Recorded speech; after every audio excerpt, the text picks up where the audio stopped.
নমস্কার সবাইকে। বিধি পাঠশালা ইউটিউব চ্যানেলে সবাইকে অনেক অনেক স্বাগত। আজকে নিবেদন শরদিন্দু বন্দ্যোপাধ্যায়ের একটি ছোট গল্প, বিড়ালের ডাক। তবে আজকে গল্প শুরু করার আগে আমার চ্যানেলে যারা নতুন তারা চ্যানেলটিকে অবশ্যই সাবস্ক্রাইব করে ভিডিওগুলিকে লাইক করে দেবেন, ভালো লাগলে বন্ধুদের সঙ্গে শেয়ার করবেন এবং পাশে থাকা বেল আইকনটি অবশ্যই ক্লিক করবেন। শুরু করছি আজকের নিবেদন। রাত্রি তখন 1টা কি 2টো হইবে। ইজি চেয়ারে শুইয়া বোধ হয় তন্দ্রা আসিয়া পড়িয়াছিল। কেরোসিনের ল্যাম্পটা ঠিক মাথার শিওরে সতেজে জ্বলিতেছে। এমন সময় স্ত্রীর কণ্ঠস্বরে চমকিয়া জাগিয়া উঠিলাম। ওগো, দূর করে দাও না আপত্তাকে, আবার ডাকছে। ঠিক যে বিছানার উপর খোকা জ্বরে ঘুরে অজ্ঞানে অচৈতন্য হইয়া পড়িয়াছিল তাহার মাথার দিকের বদ্ধ জানালার উপরে বসিয়া বিড়ালটা ডাকিতেছিল। ডাকটা ঠিক স্বাভাবিক বিড়ালের মতোই, কিন্তু তাহার মধ্যে যেন একটা বিরস পরিশ্রান্ত কান্নার রেশ ছিল। সেই ক্ষীণ পীড়িত কান্নার সুরটা একেবারে বুকের মধ্যে গিয়া লাগে এবং মনে হয় এটা শুভ নয়। জানলা খুলিয়া তাড়া দিতেই বিড়ালটা লাফাইয়া সরিয়া গিয়া অন্ধকারে মিশিয়া গেল।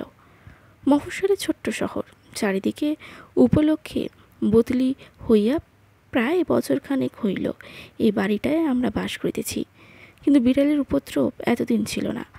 মাসখানেক পূর্বে হঠাৎ কোথা হইতে একটি শীর্ণ মরাখেকো বিড়াল আসিয়া জুটিল। তাহার গায়ের রং নোংরা, পাংশুটে এবং মাঝে মাঝে লোম উঠিয়া গিয়ে অত্যন্ত কদাকার মূর্তি ধারণ করিয়াছে। তাহার উপর ওই ডাক, ঠিক যেন মূর্তিমান অমঙ্গল আমাদের বাড়ির চারপাশে প্রদক্ষিণ করিয়া ফিরিতে লাগিল। প্রথম দিনই স্ত্রী বলিলেন, বিড়ালের কান্না ভারী অলক্ষণ, আমার অজু বিজয় ভালো থাকলে হয়। শব্দটা আমাকেও যেন আঘাত করিয়াছিল, কিন্তু স্ত্রীলোকে যাহা সহজে স্বীকার করে আমরা তাহা করি না। তাই বলিলাম, তুমিও যেমন। তারপর প্রত্যহ এরূপ চলিতে লাগিল। দিন 5-6 পরে স্ত্রী আবার সশব্দে বলিলেন, ওগো, আমার ভারী ভয় করছে। বাড়িতে রোজ রোজ এরকম বিড়াল কান্না ভালো নয়, তাড়ালেও তো যায় না। তুমি লক্ষ্মী ছাড়া জন্তুটাকে গুলি করে মেরে ফেলো। ইতস্তত করিতে লাগিলাম। শুধু কাঁদিয়া বেড়ানোর অপরাধে একটা জীবকে মারিয়া ফেলিতে হাত ওঠে না, কিন্তু কি উপায়ে যে তাহাকে বাড়ি ছাড়া করিব তাহাও বুঝিতে পারিলাম না। বামুন ঠাকুর ধরিয়া আনতে আদেশ করিলাম। ফলে বামুন ঠাকুর 2-8 ঘণ্টা এক ধামা লইয়া তাহাকে তাড়া করিয়া বেড়াইল। রুগ্ন বলিয়া বিড়ালটা পালিবার ক্ষমতাও নাই, সে ধরা দিল না। তখন বাড়িতে জারি করিয়া দিলাম যে বিড়াল ধরিতে পারিবে তাকে 1 টাকা বকশিস দিব। বাড়ি শুদ্ধ চাকর বাকর উঠিয়া পড়িয়া লাগিল। এমনকি আমার বড় ছেলে অজয়, তাহার বয়স 8 বছর, সে পর্যন্ত তাকে ধরিবার জন্য নানা প্রকার ফন্দি ফিকির আঁটিতে লাগিল।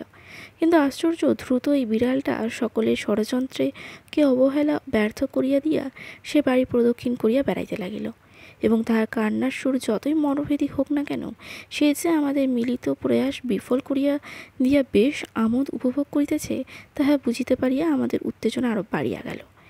এক এক সময় তাহার নির্জীব ক্ষুধাক্লিষ্ট নিতান্ত শ্রীহীন চেহারাটাকে দূর হইতে দেখিয়া ভাবিতাম, কি চাইও, কিসের জন্যই অতৃপ্ত ভ্রুকুটি রন্দন। এ পর্যন্ত কোনোদিনই রান্নাঘরে পদার্পণ করে নাই এবং খাদ্যের প্রলোভনে তাহাকে ধরিবার সমস্ত চেষ্টাই ব্যর্থ হইয়াছে। তবে কেন? কিন্তু তখনও জানিতে পারি নাই কি বিরাট ক্ষুধা লইয়া সে আমাদের বাড়িতে দেখা দিয়াছিল। একদিন সন্ধ্যাবেলা চাকর ছেলেদের লইয়া বেড়াইতে গিয়াছিল। ছোট ছেলে বিজয় এক গা কাদা মাখিয়া কাঁদিতে কাঁদিতে ফিরিয়া আসিল।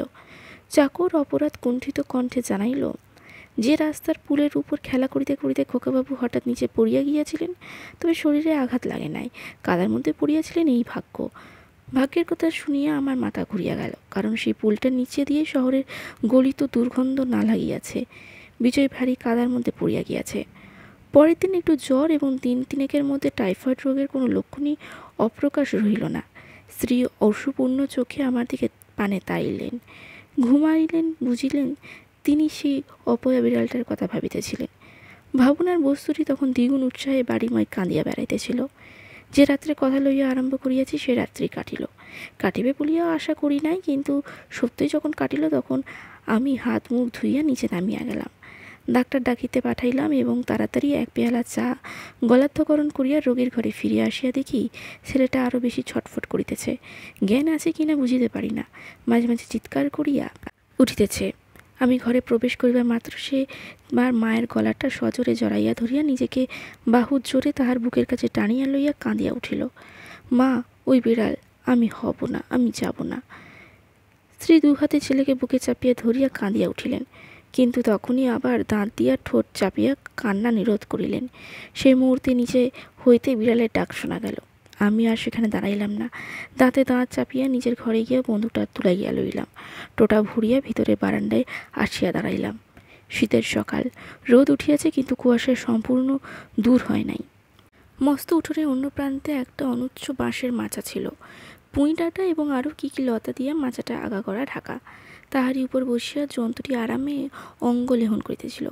বন্দুক তুলিয়া ফায়ার করিলাম। বোধহয় অত্যধিক উত্তেজনায় হাত কাঁপিয়া গিয়াছিল। বিড়ালটা লাফাইয়া অদৃশ্য হইয়া গেল। সঙ্গে সঙ্গে মাচার উপরের পাড়ে একটা গুরুতর পতনের শব্দ হইল। বন্দুক সেইখানে ফেলিয়া দ্রুত নিচে নামিয়া গেলাম। দেখি আমার বড় ছেলে অজয় মাচার মধ্যে পড়িয়া আছে। বন্দুকের গুলিটা ঠিক তাহার রগের ভিতর দিয়া মস্তিষ্কে প্রবেশ করিয়াছে। দেহে প্রাণ নাই। মরিবার পূর্বে একটা ক্ষুদ্র কাতরোক্তি করিবারও সে অবসর পায় নাই। একটা ছোট ঝুপড়ি তাহার হাতের কাছে পড়িয়া আছে। তারপর আর কি? ছোট ছেলে বিজয় বাঁচিয়া উঠিয়াছে, চিকিৎসা বা সেবার গুণে নয়, তাহার পরমায়ু ছিল বলিয়া। যে বিড়ালটাকে ক্ষুধিত অবস্থায় হাজার চেষ্টা করিয়াও তাড়া দিতে পারি নাই, আজ ক্ষুধার অবসানে সে আপনিই চলিয়া গিয়াছে।